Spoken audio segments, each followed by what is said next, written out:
some cookies and ice cream. Let me show you how. It's gonna be epic. Open your biscuit packet.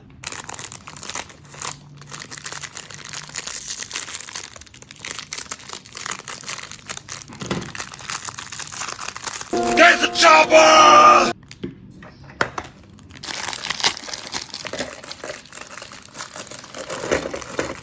Crush your biscuits. Subscribe and share.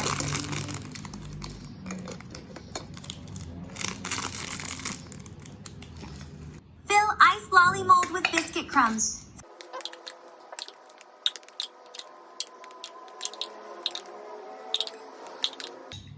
Fill with secret milk juice. See the description.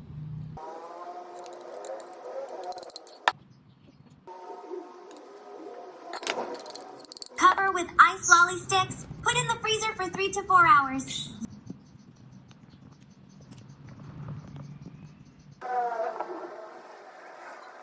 Yay! Enjoy and don't forget to like and subscribe.